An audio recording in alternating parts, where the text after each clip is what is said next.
La entrevista del Telematutino 11, gente importante a tratar temas importantes. Nos acompaña el licenciado Rolkin Jiménez. Él es abogado y, como hablamos al inicio, tiene varias maestrías, una preparación internacional, es experto en temas internacionales, articulista, docente y... Buenos días, Rolkin. Buenos días, ingeniero. Buenos días, doña Jacqueline. Buenos Saludos y a los amigos televidentes y gracias por la invitación. Sí. Pues Jacqueline no le diga doña, Jacqueline es joven. Doña se dice ya cuando es una persona mayor. No, por respeto. Por respeto, claro. Rolkin, ya tú sabes por qué te invitamos, porque la agenda es definitivamente internacional. Hasta en los programas nos trata un poquito de República Dominicana, pero el resto es Marco Rubio, Trump y todo lo que está haciendo Trump. Claro. ¿Cómo tú ves el panorama mundial y todas esas medidas de Trump y el impacto que puede tener eventualmente sobre la economía, el comercio y aterricemos en República Dominicana? Bien, si bien Donald Trump ha sido señalado desde 2016, cuando ganó su primer periodo como el ejemplo de presidentes impredecibles, yo creo que eso se le aplicaba en ese primer periodo, porque ya en este segundo, teniendo en cuenta la experiencia del primero, ya más o menos sabíamos por dónde iba a venir. En plena campaña, él anunció que iba a imponer aranceles a grandes potencias en el entorno mundial y específicamente a algunos países vecinos de Estados Unidos y socio de este en el Tratado de Libre Comercio de Norteamérica, el NAFTA, México y Canadá. Bueno, pues así ha sido, pero algunos han señalado que ha utilizado una especie de diplomacia del chantaje, porque vimos cómo el pasado lunes, en cuestión de horas, el primer ministro en funciones de Canadá, Justin Trudeau, y la presidenta de México, Claudia Sheinbaum, lograron negociar diplomáticamente con el Departamento de Estado y con el propio presidente Trump un periodo de gracia para la entrada en vigor de los aranceles que el presidente Trump había anunciado la semana pasada. Yo dije en mi participación a principios de enero en este mismo espacio que la política exterior norteamericana parece que iba a estar centrada hacia América Latina y señalaba que el principal indicio de eso era el hecho de que había sido designado, nominado por Donald Trump como secretario de Estado, es decir, como canciller de Estados Unidos, a Marco Rubio, quien no solo es una persona de ascendencia latina, hijo de inmigrantes cubanos, sino que también fue senador federal por el estado de la Florida y una persona que, independientemente de la postura republicana en torno a la situación de algunos países latinoamericanos, tenía, podríamos decir, una agenda particular muy crítica hacia los regímenes del denominado socialismo del siglo XXI. Pues bien, parece que va a ser así, que la política exterior norteamericana se va a centrar, se va a enfocar en la zona natural de geoinfluencia de Estados Unidos, que es América Latina, su periferia. ¿Pero qué lo justifica, perdón, Rolkin? ¿Por qué se mira otra vez hacia América Latina cuando por tantos años, por diversos presidentes, habíamos sido ignorados? Bueno, yo creo que el principal factor es la incidencia que vienen teniendo en la zona de América Latina y en la cuenca del Caribe las dos potencias que rivalizan a escala planetaria con Estados Unidos. Y me refiero a China en el ámbito comercial y a Rusia en el ámbito... Es decir, que China había tomado, había tenido, es decir, con ese descuido de Estados Unidos de no mirar hacia esta región, China había tenido más incidencia y se había fortalecido, robustecido su relación. Correcto, es un descuido, podríamos decir, de la política exterior norteamericana respecto a América Latina, que algunos se la imputan al expresidente George Bush hijo. Tras los atentados del 11 de septiembre, sabemos que Estados Unidos vuelca toda su política exterior de seguridad hacia Afganistán y el Medio Oriente. Sin embargo, yo soy de los que cree que esto se viene remontando desde el gobierno del presidente Clinton, desde 1993. Sabemos que en el año 90, el entonces presidente George Bush hijo llevó la famosa operación Causa Justa sobre Panamá para el derrocamiento y posterior extradición de Noriega, de Manuel Antonio Noriega, del dictador panameño. La imagen de Estados Unidos quedó muy manchada en la región, por algunos señalaron que hubo hasta crímenes de guerra en Panamá. Y bueno, Clinton da un giro a la política exterior y se centra en el Medio Oriente y en menor medida también en la zona de los Balcanes tras la famosa guerra de Yugoslavia. Entonces George Bush agudiza aún más el olvido norteamericano hacia la región latinoamericana y caribeña. Por lo tanto, ese espacio fue ganado, o en ese contexto, China y una Rusia que con Vladimir Putin, tras suceder a Boris Yeltsin en el año 2000, entonces deciden centrarse ellos también en la América Latina y no solo en el Asia y en la zona del Euroasia.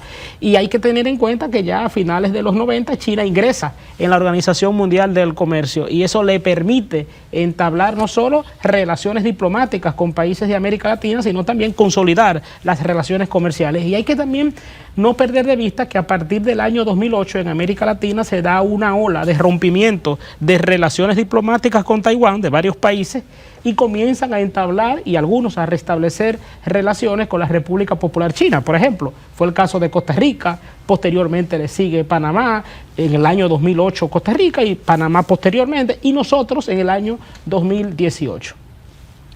Pero tú ves que esa medida de Trump, esa guerra arancelaria, no puede afectar la economía global, el comercio global. Claro que sí, claro que puede trastocar, pero naturalmente, como usted decía en la primera parte del programa, él va a tratar, pues, de equilibrar la balanza comercial. Sin embargo, en una guerra, la guerra, históricamente hemos visto la guerra convencional, que es el uso o el protagonismo del armamento, pero hoy la guerra tiene distintos escenarios. Está el escenario mediático y está también el escenario comercial. Esta guerra comercial, naturalmente, va a tener daños colaterales. ¿Y quiénes resultan afectados? Países como República Dominicana y otros estados de la región centroamericana y del Caribe que tienen preferencias comerciales y arancelarias con Estados Unidos a través del Tratado de Libre Comercio entre Centroamérica, República Dominicana y Estados Unidos, el denominado DERECAFTA. Rolkin, ¿cuáles serían las expectativas que tienes como experto en la materia de la visita del secretario de Estado, Marcos Rubio, que es el quinto secretario de Estado que visita la República Dominicana? En 1976 vino Henry Kissinger como secretario de Estado, luego vino Vance. Sí. En el 78 George Shultz, en el 86 Anthony Blinken, después, y ahora Marcos Rubio. Han venido tres en la presidencia de Luis Abinader. Han venido tres secretarios de Estado. 3 veces. Es decir, no, cada uno diferente, ¿no? Bueno, en un contexto donde un presidente de Estados Unidos esté, por ejemplo, a mitad de su periodo, yo vería esa visita como algo rutinario. Ya. Sin embargo, en el actual escenario, donde el presidente Trump apenas tiene semanas de haber asumido nuevamente la primera magistratura de los Estados Unidos, no hace más esta visita que reiterar las posturas que vengo señalando desde el principio, de que Estados Unidos va a darle a centrarse, a enfocar su política exterior específicamente hacia la América Latina. Decía, por el hecho de que China, que es el rival por excelencia actualmente de Estados Unidos, ha ganado mucha influencia, no solo diplomática, sino también comercial en toda la periferia de Estados Unidos, es decir, en el Caribe y en toda la América Latina. En el caso dominicano, yo siempre he creído lo siguiente: si bien el artículo 26 de la Constitución de la República señala que la República Dominicana es un Estado abierto a las relaciones internacionales y a los valores de la solidaridad y la cooperación, yo siempre he creído, viéndolo desde la óptica del pragmatismo y de la realidad geopolítica, que nuestra política exterior debe privilegiar la relación con Estados Unidos por varias razones. Lo primero es nuestro principal socio comercial. En segundo lugar, nos guste o no, estamos en la zona natural de geoinfluencia de Estados Unidos, en su periferia. Antes despectivamente se le llamaba el patio trasero. No, esta es la periferia de Estados Unidos, la zona por excelencia donde ejerce la primera influencia geopolítica. Y el tercer elemento es que Estados Unidos es el principal receptor de la diáspora dominicana en el extranjero. Diáspora que demostró específicamente esa comunidad dominicana en Estados Unidos que es uno de los soportes de nuestra economía en la pandemia. Sabemos que la economía dominicana, tras el colapso generado por la COVID-19, uno de los soportes que tuvo en ese periodo de merma económica fue el envío de remesas por parte de los dominicanos y descendientes dominicanos que están en Estados Unidos. Por lo tanto, cualquier visita de un secretario de Estado de Estados Unidos a la República Dominicana o de un vicepresidente, como en efecto lo ha habido, Biden cuando fue vicepresidente visitó el país, pero también Nixon en 1955, en plena dictadura, nos visitó, debe de ser siempre bienvenida. Nosotros naturalmente tenemos intereses geopolíticos y económicos que en alguna medida no van a entrar en armonía con Estados Unidos, pero el rol de la Cancillería Dominicana y del presidente de la República como jefe de la política exterior es armonizar eso en la mayor medida posible. En segundo lugar, yo creo que independientemente de quién gobierne en Estados Unidos, nuestra política y nuestra relación con Estados Unidos debe de propiciar la armonía. Y para determinar esa armonía hay que ver dos elementos. Primero, cuál es el tratamiento que le dan las autoridades estadounidenses a la comunidad dominicana en Estados Unidos, y más en un contexto como este, donde se ha activado mucho la política migratoria norteamericana. Y en segundo lugar, cuál es la postura de la administración norteamericana respecto a la situación en Haití. Esa parte es interesante por la noticia que hemos visto. Nos vamos, Rolken, a una breve pausa comercial y retornamos en unos. Continuamos esta mañana en Telematutino 11 conversando con el licenciado Rolken Jiménez. Él es abogado y experto en temas internacionales. Y justamente las expectativas de qué es importante para el país, por ejemplo, cuál es la agenda de la República Dominicana en estos próximos 4 años, y que ya comenzaron a partir de agosto del 2024. Y obviamente que todos los números y todos los estudios indican que el tema principal nuestro es la situación de Haití y cómo eso nos puede impactar. Ahora vemos que el presidente Trump suspendió la ayuda a la fuerza multilateral que está en Haití para pacificarlo con ese interés. Y bueno, decía Ramón en su comentario de que a Trump no le interesa aparentemente Haití. ¿Cómo impactaría eso a la República Dominicana? Es decir, si Estados Unidos mira para otro lado y no da ninguna ayuda, ¿de qué manera eso podría impactar a la República Dominicana? Bueno, mire, yo pensaba, albergaba la esperanza de que con la llegada del presidente Trump, Estados Unidos tal vez iba a renunciar a esa postura tímida que durante la administración de Biden tuvo respecto a la situación en Haití.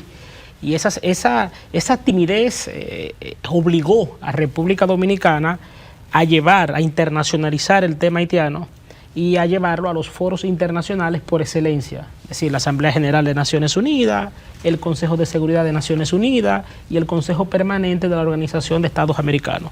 Producto de esa internacionalización que se había iniciado en un primer momento durante el segundo periodo del presidente Medina y que lo retoma y le da continuidad al presidente Abinader, bueno, esto dio como resultado el envío de aquella misión especial policial que en un primer momento dirigía Kenia y a la cual se han sumado otros países como El Salvador, Guatemala, Bahamas, etcétera. Sin embargo, si Estados Unidos no da el apoyo, se mantiene en una postura, no en este caso de timidez, sino de abierta indiferencia, naturalmente los demás países pueden seguir el mismo precedente, porque no solamente debemos de verlo desde el punto de vista económico. El objetivo siempre ha sido, y yo por ejemplo lo he planteado, que esta misión especial se convierta en una misión de paz de Naciones Unidas. Pero hasta ahora no ha hecho gran cosa, pero es mejor que estén que no estén. Bueno, que no estén, pero lamentablemente en Haití, más que una situación de orden público, ya hay un tema de seguridad nacional. Allí, es decir, el orden público sabemos que lo garantiza una fuerza policial. Pero que están intentando penetrar a Petionville, el barrio, en la zona de los ricos. Y de los diplomáticos. Y de los diplomáticos. Entonces, esa fuerza, ¿hasta dónde? Es decir, ha sido bastante reducida la influencia que han tenido para pacificar. En algunos sectores y algunos cuarteles, alguito han hecho. Pero claro. Por eso la necesidad de que se convierta en una misión de paz, como por ejemplo la que tuvo Naciones Unidas en su momento en el Líbano o tuvo en la zona de los Balcanes. Para eso no solamente es necesario ayuda económica de las potencias como Estados Unidos, sino también el voto favorable de los 5 miembros permanentes del Consejo de Seguridad. Y China y Rusia han vetado. Bueno, pero ¿y si no le interesaría a nadie? Bueno, es que, mire, ya por ejemplo, tienen garantizado, parece, el rechazo de Estados Unidos en una eventual votación en el Consejo de Seguridad.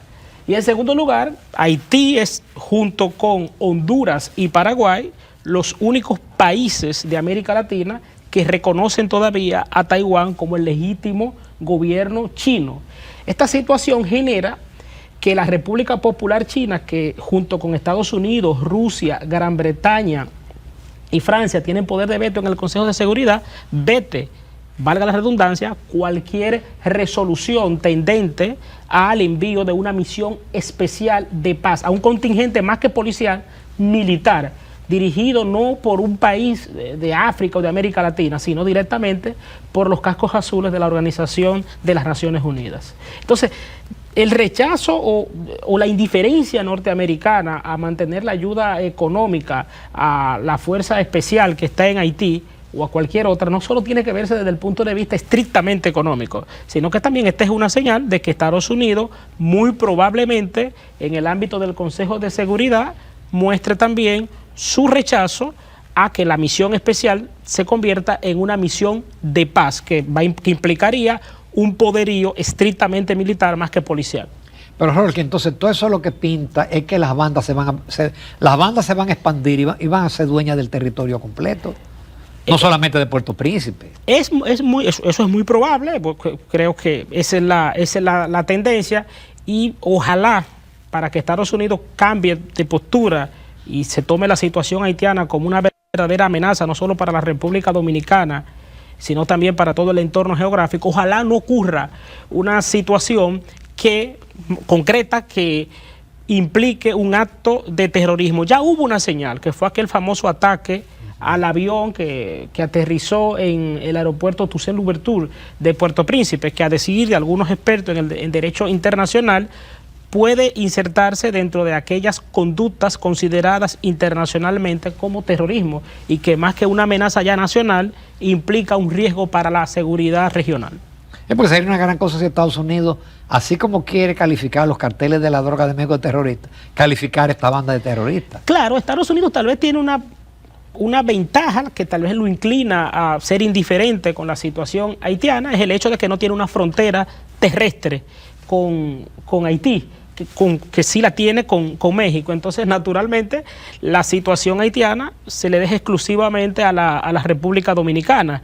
Fíjense que Estados Unidos, desde otras administraciones, se ha enfocado mucho en el tema de las maras, específicamente en Honduras y en El Salvador, no porque tenga frontera terrestre con estos países, pero sí porque son países que envían emisores de migración hacia los Estados Unidos, directa. En el caso haitiano, podríamos decir que República Dominicana en temas migratorios es un estado tapón. A ellos tapón. son los que le llegan en yola, correcto, o los que sean por la ruta de México, por la vuelta de México, que eso ya se acabó. Correcto. Yo creo que la postura dominicana tiene que ser, de mantener la internacionalización del tema haitiano, porque yo siempre he dicho que acá históricamente, específicamente después del derrocamiento de Jean Bertrand Aristide en su segundo gobierno en el año 2004, los gobiernos dominicanos venían cometiendo un error, y era que trataban el tema haitiano, la crisis haitiana, exclusivamente con Haití, sí, cuando de aquel lado no hay... Ni ahí, porque hicieron una comisión bilateral que nunca funcionó, claro, se reunieron como 2 veces o 3 veces y ya,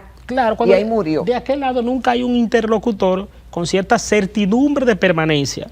Decía yo que el presidente Medina, en su segundo periodo, y luego el presidente Abinader le da continuidad en el 2020, internacionalizaron el tema, y producto de esa internacionalización tenemos esa misión especial, tímida, pero para no tener nada, tener eso. Rolkin, las alas del corazón se nos cayeron al suelo en el fin de semana, luego de que vimos lo que pasó en Venezuela, con el envío de un emisario a conversar con Maduro. El hecho de que no fuera un funcionario de primer orden, pensábamos que justamente después del reconocimiento del propio Trump y del presidente de los Estados Unidos anterior, Biden, de que la oposición había ganado en Venezuela. De hecho, fue invitado Edmundo González a la toma de posesión de Trump, y varios presidentes del mundo habían reconocido que él ganó. Pues teníamos la esperanza de que el régimen de Maduro podía tener una presión y a ver si salíamos de Maduro, pero todas esas esperanzas se desvanecieron en el fin de semana, luego de esa negociación, donde obviamente el más beneficiado fue Maduro, y sobre todo con la renovación del contrato de la Chevron. La esperanza de la oposición es una estocada, como dicen la oposición, a la propia oposición y a los venezolanos. Bueno, creo que es un balde de agua fría a la causa democrática venezolana, y pone de manifiesto algo que yo digo que históricamente ha estado en las potencias. Los países específicamente del ámbito occidental, las potencias occidentales, Estados Unidos, Reino Unido, Alemania, Francia, Italia en menor medida, defienden valores, ¿verdad?, como la democracia, los derechos humanos en el ámbito internacional, pero también tienen intereses. Entonces, Ya. cuando se ve en la disyuntiva ¿De qué pesa más? de escoger entre intereses y valores, la mayoría de las veces, por no decir todas, se Escogen inclinan los intereses. por los intereses. ¿Qué ocurre? Estados Unidos, si bien en cierta forma viene siendo autosuficiente en materia energética con el famoso método del fracking, pero a decir de algunos expertos esto no es sostenible ni financiera ni ecológicamente en el tiempo, en gran medida y después de la constante inestabilidad y polvorín que es el Medio Oriente, Estados Unidos siempre, desde los años 70, con la famosa guerra del Yom Kippur, siempre ha visto a Venezuela como su, vamos a decir, proveedor por excelencia. El presidente Chávez llega en el año 99 y nunca suspendió el suministro de petróleo a Estados Unidos. Por el contrario, en el gobierno del presidente Chávez, Venezuela adquirió la totalidad de una filial de Petróleos de Venezuela, de PDVSA, que está en Estados Unidos, que es Citgo, aquella famosa compañía de estaciones de combustible que muchas personas vemos cuando vamos a Estados Unidos. Ocurre... Perdón, que casi nadie sabe que es venezolano. Y es totalmente de capital venezolano. Bueno, pues sucede lo siguiente. Estados Unidos lo que más le conviene es que en su entorno geográfico existan sistemas democráticos, por una sencilla razón. La democracia trae consigo la economía de mercado, y la economía de mercado junto con la democracia son los dos elementos que Estados Unidos desde la post-Segunda Guerra Mundial ha tratado de exportar y de mercadear. Sin embargo, en muchas ocasiones hay países donde es imposible que o retomen la causa democrática o que la democracia germine. Es, por ejemplo, el caso de los países del Medio Oriente. Yo digo, muchas veces se critica el régimen de Venezuela. Claro, es un régimen con una tendencia autocrática, pero es un régimen que está asentado en un estado petrolero, que de conformidad con las estadísticas es la mayor reserva de petróleo del mundo y es un estado fundador y miembro de la Organización de Países Exportadores de Petróleo.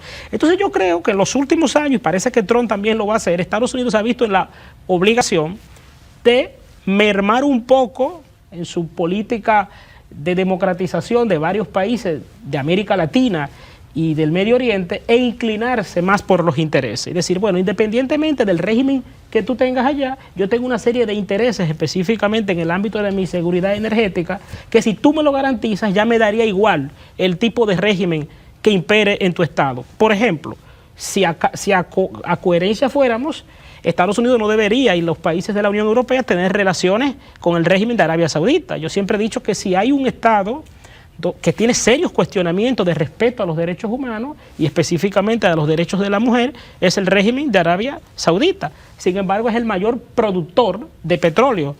Tiene la capacidad de producir hasta 15 millones de barriles diarios. Están Entonces, sentados sobre un pozo de petróleo.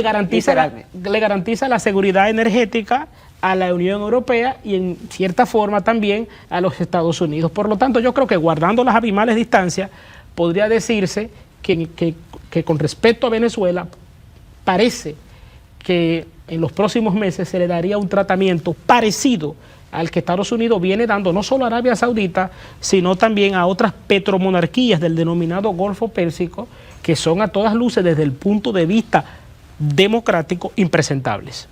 Que es una pena que Haití no tenga petróleo.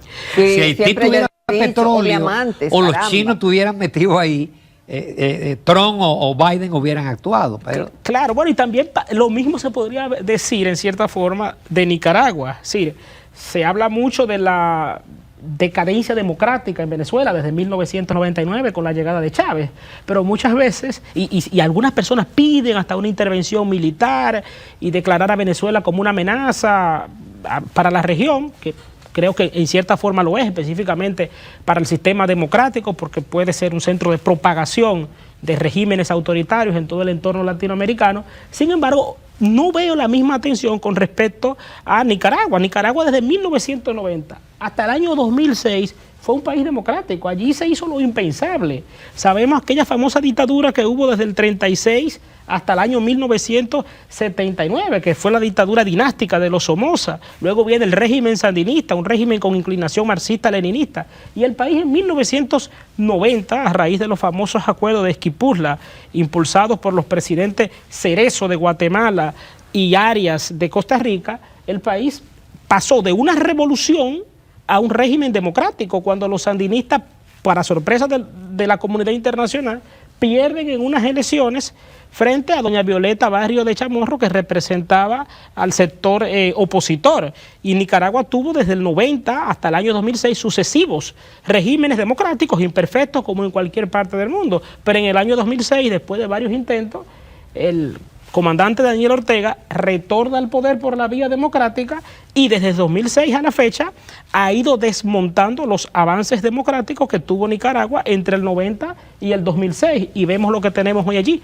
Paradójicamente, un régimen que también tiene una tendencia no solo autoritaria, sino también dinástica, porque su esposa es vicepresidenta y ahora en una reforma constitucional se le llama copresidenta, una figura que no existe en el constitucionalismo. Rolkin, ¿se puede convertir Venezuela en otra Cuba? Bueno, yo siempre he creído que el fin que se persigue es el mismo que en Cuba, pero por otras vías. Yo, de hecho, lo decía, creo que acá en mi primera participación a principios de enero, que hasta el año 1991, con el colapso de la Unión Soviética, en América Latina las dictaduras, fuesen de izquierda o de derecha, emergían por la vía armada, ya fuera por una revolución guerrillera o por un golpe militar de derecha. Fueron con elecciones. Sin embargo, después de la caída de la Unión Soviética, la causa de izquierda se dio cuenta de que no podía seguir materializando o persiguiendo sus ideales de conquista del poder por la vía armada, por la vía leninista, y se optó por lo que los marxistas y conceptuosos del comunismo llaman la vía gramsciana, es decir, aprovechar los canales democráticos y por la vía democrática llegar al poder. Y una vez llego al poder hago lo mismo que hubiese hecho si lo hubiese logrado por la vía armada, que es desmontar el Estado democrático. Chávez lo intentó por la vía armada en 1992 a través de aquella famosa intentona golpista del 4 de febrero contra Carlos Andrés Pérez. No lo pudo lograr. Va preso, paradójicamente es indultado por el presidente Caldera y luego en el 98 gana abrumadoramente con un 56% las elecciones presidenciales y en el 99 modifica la Constitución a través de una constituyente y esa constituyente no hizo más que crear una carta magna a la medida de Chávez, donde se fomentó el hiperpresidencialismo, donde todos los poderes del Estado giran en torno a la figura presidencial. Y el resultado lo tenemos ahí, porque las crisis económicas son consecuencias de malos modelos políticos implementados. Qué pena no tener más tiempo, no cabe duda que Rolkin es una biblioteca andante, porque tiene una memoria histórica de eventos en los cuales tú eras muy jovencito. O no había nacido. O no había nacido. No había nacido. Muchísimas gracias por tu participación. Gracias a ustedes por la invitación. Y nos vamos a comerciales.